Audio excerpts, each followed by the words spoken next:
presentó en la historia del psicoanálisis bajo la forma del trauma, ¿sí? Bajo la forma del trauma, que es nosotros podemos relacionar trauma con real, ¿sí? Ustedes saben que trauma es una palabra que viene del griego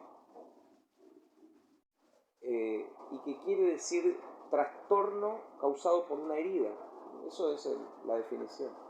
En su raíz, Traum también responde a la palabra en alemán sueño. Fíjense, qué casualidad. El trauma, entonces, después vamos a tratar sobre los sueños, por ese motivo. El trauma designa lo que no se puede asimilar, digamos, y en su función más radical, aquello que es imposible de representar y de alcanzar, pero justamente a raíz de lo cual toda la maquinaria, el aparato psíquico se pone en movimiento, justamente por lo irrepresentable del tema. Entonces, ¿qué pasa con este trauma que significa una taponación, digamos, un taponado por las redes del principio del placer?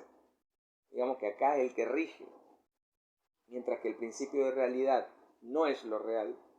Todavía Lacan acá está insistiendo en diferenciar lo real de la realidad, mientras que el principio de realidad, a su vez, tiende a ser como atrapado por el principio de placer, ¿sí? Que rige el aparato psíquico. Recordamos, ¿no? Eso de placer, displacer del bebé.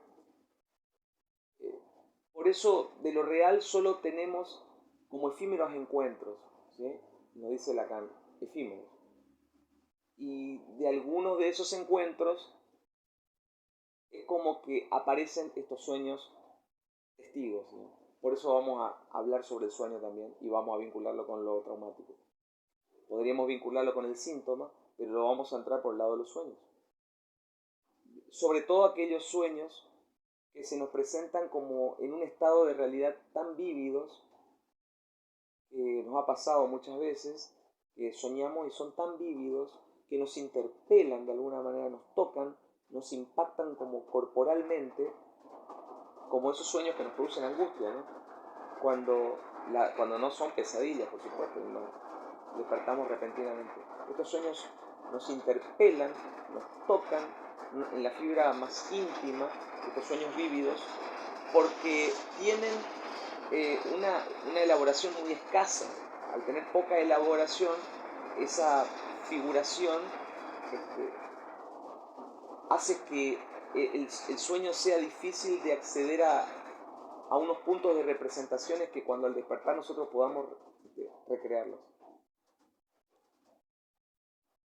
A través de esas sucesivas operaciones y mecanismos psíquicos, dice Lacan, permanece como a la espera de ser realizado, digamos, y de ser elaborado. Digamos, en francés la traducción sería esperando o a la espera.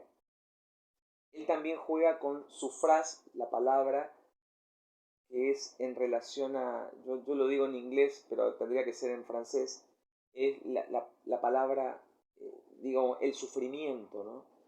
Souffrance, sufrimiento, algo que está como en espera, como sufriente, digamos. No sé si se entiende. De lo que allí sufre un sujeto o padece, por eso hace referencia a lo traumático, ¿no? También.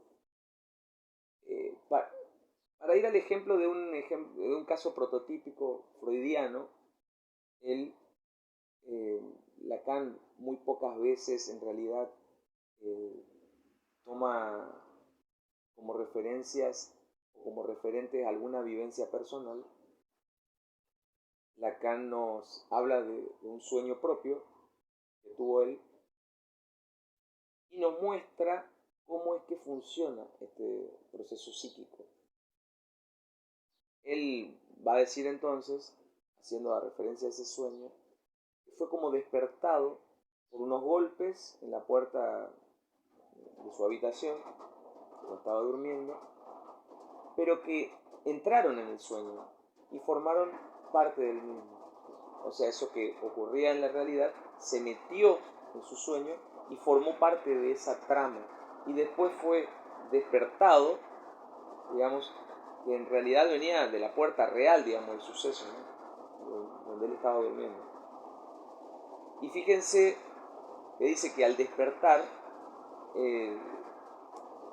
hace que se reconstituya su representación consciente, para cualquiera de nosotros, de alguna manera, se nos constituye o se nos rearma imaginariamente, y además sabe, dice Lacan, sé que estoy ahí, esto es difícil de comprender, ¿no? Pero porque fui golpeado al despertar, pero antes de que fuera golpeado al despertar a través de esa de la puerta, antes de ese suceso,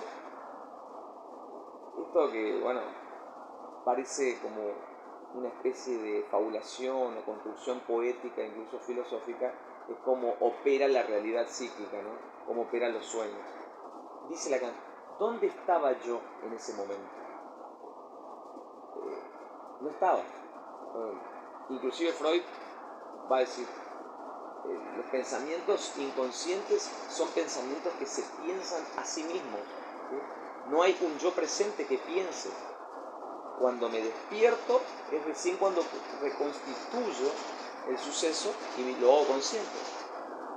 Entonces, está diciendo que la relación con la representación del sueño es solo a nivel consciente. Y al despertar, digamos, al momento del despertar, él llama como una yancia ese clivaje, ese corte que hay entre el